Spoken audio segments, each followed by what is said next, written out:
Hello, wherever you are in this wonderful world of ours today.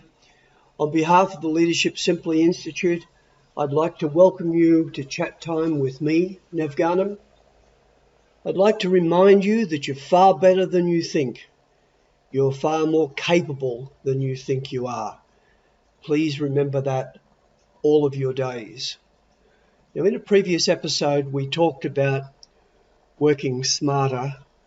But I think there are several points that we need to touch on again today to get some perspective around this whole concept of working smarter. We've got a lot of technology around us today. There's always been technology around. A pen and paper are a bit of technology, much more primitive than what we have around today. But there are serious dilemmas around technology. Do we really believe the advice to work smarter, not harder? Do we really believe smart devices are best for learning? Do we really believe people are safer without germs? Do we really believe Dr. Google has all the answers? Do we really believe that social media always keeps us connected? Do we really believe we always have to know? Essentially, are we smarter due to technology or not?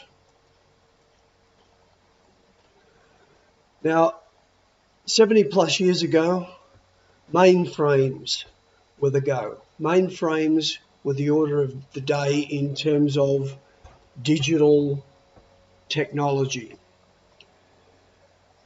Tom Watson Sr. was the founder of IBM, and he developed an IBM management style that was very much based on the training that he'd received from NCR, which was National Cash Registers, who did a lot of work in processing financial information. So much so that I can say to you that when I started learning computer programming 50 years ago, I was doing it on punch cards. Punch cards were the things that NCR used in abundance.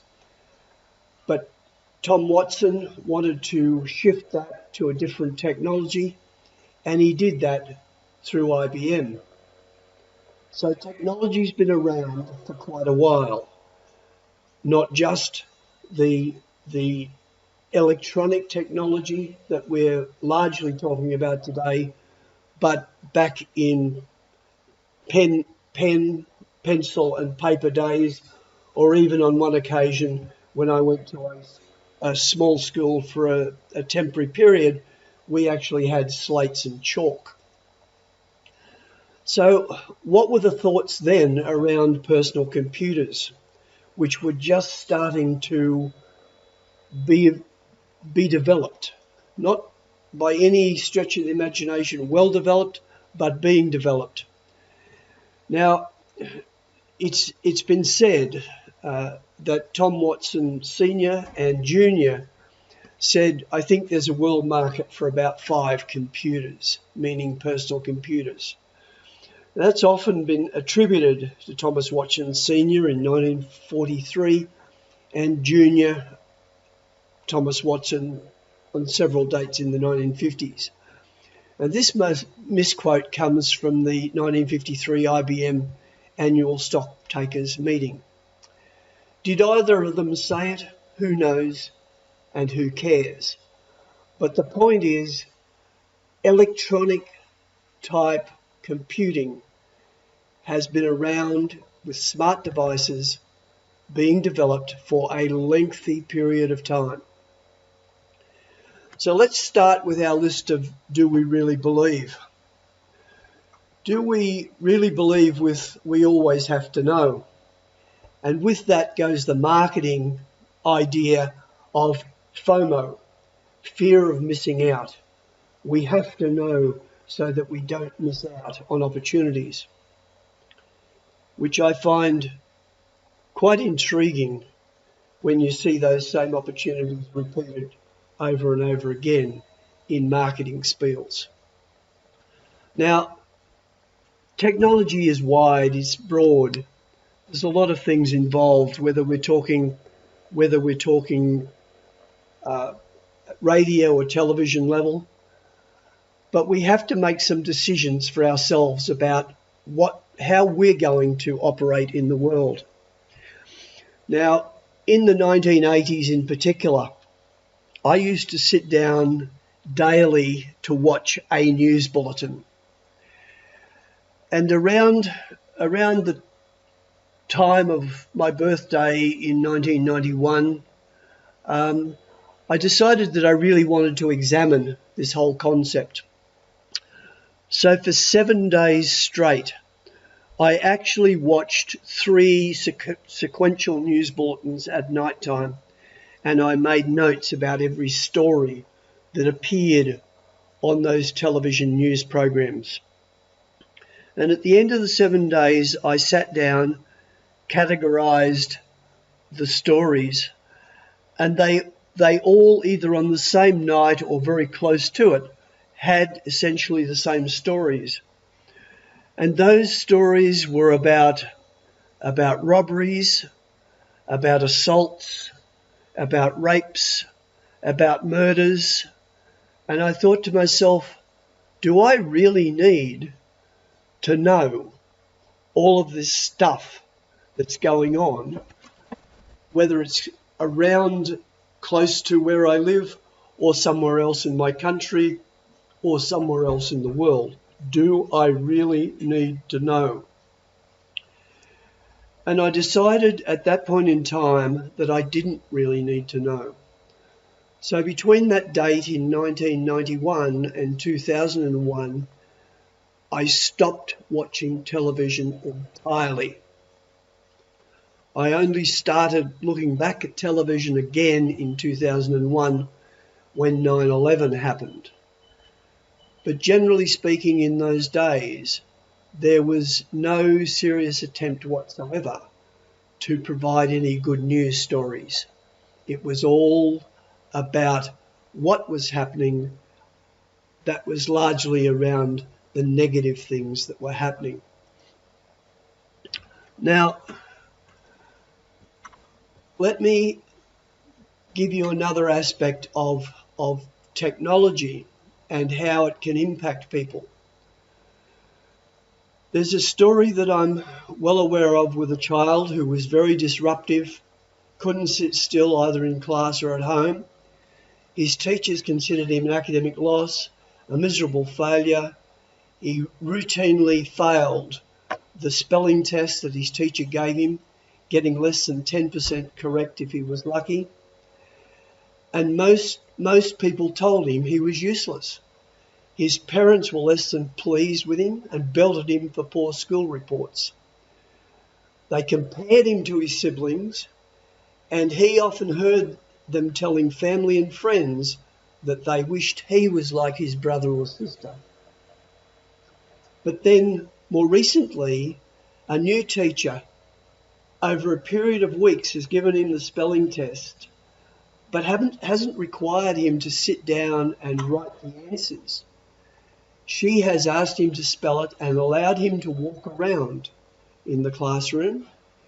And with that, he was able to hold a ball in his hands.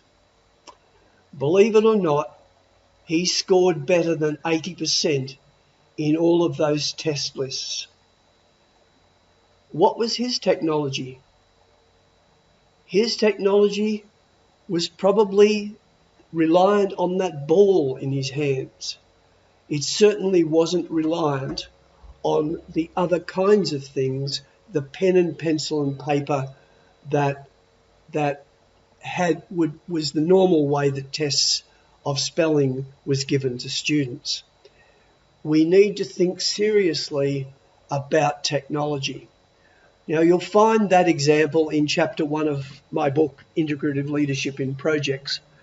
And you can get a digital copy of my book if you like to make a donation of $5 Australian to the Rafflin Foundation charity in Liberia, of which I have the privilege of being the chair, and you can find that spot to make that donation and get the digital copy of my book at the website listed at the bottom there, very easily.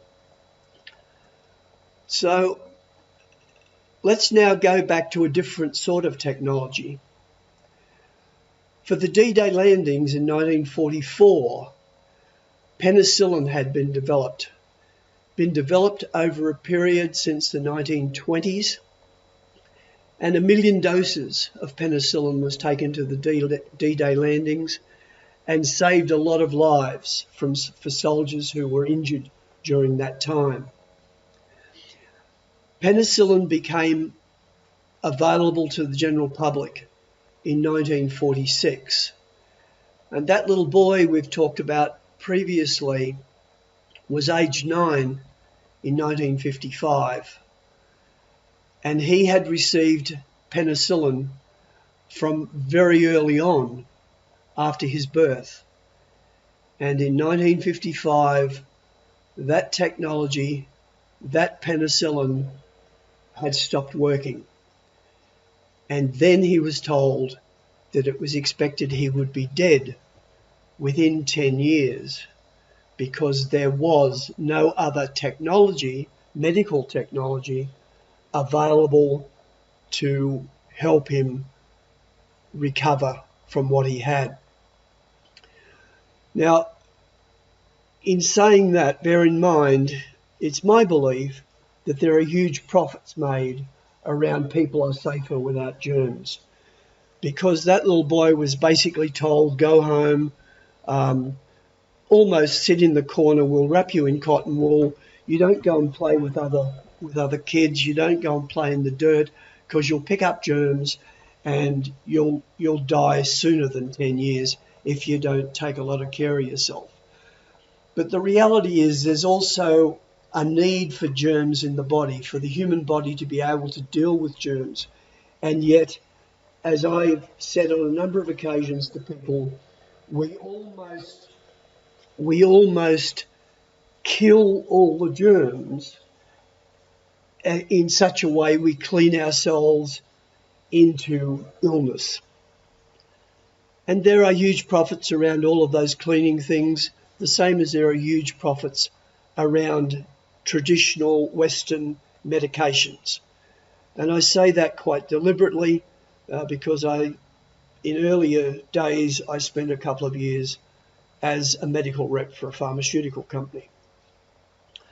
Now, one of our other do we always believe, Dr. Google has all the answers. The reality is that Google is a useful starting point. And so don't knock what's possible in terms of learning. But Google is only a starting point. And if you're looking at things like health and technology, yes, go to Google and see what you can find. But if it's medical things, go to a reputable website that you can find on there to look at the research that's been done. But it's constantly evolving in the same way as technology is evolving. And medications are simply technology.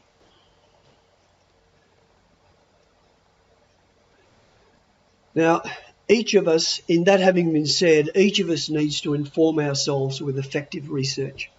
We need to learn to become researchers. And not only that, but in finding things, we need to develop critical analytical skills. Because very often we tend to believe what's been written there, what's been told to us, what's been said to us. And even in what I'm saying to you, I'm not asking you to accept it as gospel without thinking about it, without doing research, without developing your own critical analytical skills, because all of those are very, very important. Now, we touched on the advice to work smarter, not harder, previously. And I won't go back and reiterate those points other than to say in my view, we have to work hard. And working hard doesn't always mean by smarter that we're using technology and we're using it better. Smart devices are best for learning. Do we really believe that? Well, they can be good for learning, but they're not always good for learning. Too often, smart devices learning is predicated on one question gives one answer. And if I could illustrate this, some years ago when I was very first or early days of being on social media, a matchstick challenge came through to me. And the lady who sent it through to me had solved the matchstick challenge. And I looked at the challenge and I looked at her answer and I thought, I've got a second solution to that. So I put in the second solution and passed it on. And a day or so later, another gentleman came back with his solution to that matchstick challenge. And so there were three answers. There were three solutions. And lo and behold, within about 24 hours after that, the lady who'd solved it the first time came back, and her question was, but which is the right answer? And I simply I couldn't be silent. I had to say to her, there are three solutions. They're all correct. There's not just one solution, one answer. They are all correct. So we also argue smart devices are putting people out of work. And yes, that may well be true. But there's a lot of things developing where we can reskill people to go ahead and make huge changes. And there's a lot of online purchasing, delivery options and so forth that are taking place. We'll have smart cars driving themselves before too much longer. They exist now. They're not in the general community. But there is a lot of development of technology. And the reality is that we're going to need very much to reskill people. You can't get into the kind of job. 40 years ago, you could go in a job, stay in the same job for 40 years. The lifetime level of a skill these days is less than 3 years. And we need to recognise and understand that in everything we do. So there are also the arguments social media always keeps us connected. There are scams, frauds, data stealing, manipulation that causes distrust and disconnection. There's rampant prejudices and biases in many parts of social media. There's assumptions that are always being made that cause misinterpretation of intended meaning. What's said mostly cannot be unsaid on social media. Someone will keep it and will keep it out there on social media. So we need to be very careful. Now, Marconi on the 17th of May 1897 sent his first radio message over a distance of 6 kilometres. It was a huge achievement in 1897. But the reality is that with social media and all the satellites we've got out there today, it is much faster than it was then, much faster to be able to offend people. We need to think about that. Now, there are lots of articles around. I've picked one which talks about 17 downsides of technology. You'll find lots of other articles dealing with some of these aspects in more detail or other aspects. I don't propose to try and discuss all of those today. Today, we'll simply leave those aside, but we'll talk about roughly a third of them. So, social disconnect. In terms of social disconnect, we're not working real life. We're talking a lack of real life experience for people.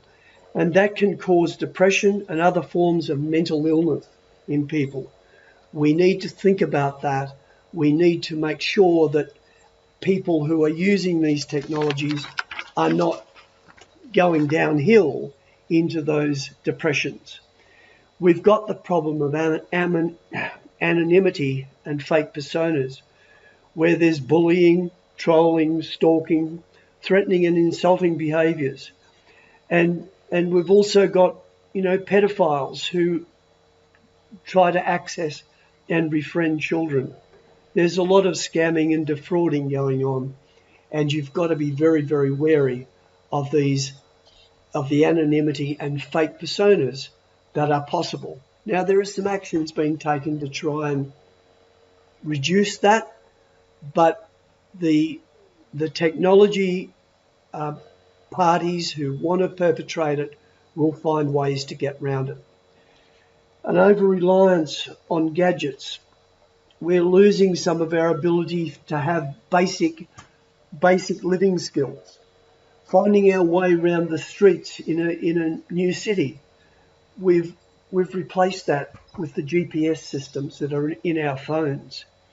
Reliant too heavily on these gadgets, and we've got all of our information, personal information and other information on our phones. If we lose them, we're in serious trouble. We're certainly dealing with second-hand living. Lots of people think that it's okay. They see it all on the technology. They don't go out to live events. All of their life is seen through the prism of this digital media. It's second-hand living, not first-hand living. We've got the problem of depersonalised warfare, so that people can be killed in foreign lands by remotely controlled drones. But then all of that's translated into games that have become computer games. And we just think because we can kill people in a computer game that everything's okay, everything will be fine, but then we don't translate that into real life situation. It's been shown a number of times that people can say very bad things to other people through social media, but they cannot say it to that same person face to face. And this is the depersonalization that is occurring repeatedly. And so we end up with quite considerable social alienation. We do our shopping online, banking and paying bills online. There's a lot of loneliness being brought about from lack of human contact with other flesh and blood people. We are dehumanizing what we're doing and causing social alienation, depression, and like things. Now, don't get me wrong. We need to understand that tech is simply a trade person's tools. It's not the be-all and end-all of life and what we're doing. Now, that article comes from Paul Goodman, and you may wish to read it in more detail at that particular address. There are many others around. So what we want are excellent people at the end of the day. And the words that you speak are powerful. They can mend a broken heart, help repair a shattered mind. They can destroy a person's confidence and make them feel worthless. If you choose your words carefully, you can do exactly the opposite and help build up a person's confidence and help them understand their enormous worth. We've got to be careful that we don't mix bad words with bad mood, bad attitude. We can have the opportunity to change a mood, but we'll never get the opportunity to replace the words we've spoken or written. So be careful with your words if you want to be an excellent person. Always remember that once said, your words can only be forgiven, not forgotten. Words are free. It's how you use them that may cost you, may cost what you're doing, may cost your family as well as yourself. So always need to raise your words, not your voice. It's rain that grows flowers, not thunder, as Rumi tells us, and he has loads of words of wisdom. So I repeat again, we need perspective to be able to discuss, to listen, to collaborate. We need the greatest possible respect for other people. We need to respect their opinions, even if we disagree with them. Where possible, we need to build up other people, or if we don't feel we can build them up, remain silent. Leaders help create other leaders, not followers. Leadership is about perspective plus respect plus service to bring about excellent people, which we all want to be, and we all should want other people to be excellent people as well. So my basic philosophy and that of the Leadership Simply Institute is that we'll win through perspective plus respect plus service. You are what you believe yourself capable of becoming, where with our help you can expect to get there faster. So I wish you all the very best for your future. Contact us by email, phone or address that's given below if you'd like to discuss how we can help you. And don't be afraid to ask for special deals. If there is more than one person involved, we can work out a deal that will mean that you're paying less for what we do for you. So I wish you well in everything you do going forward. Your life is brilliant if you let it be brilliant, and if you do the things that will help you to be an excellent person. So let's work together to bring out the full colour of your success. I wish you well wherever you are in this wonderful world of ours. Take care. Have a great day. Bye for now.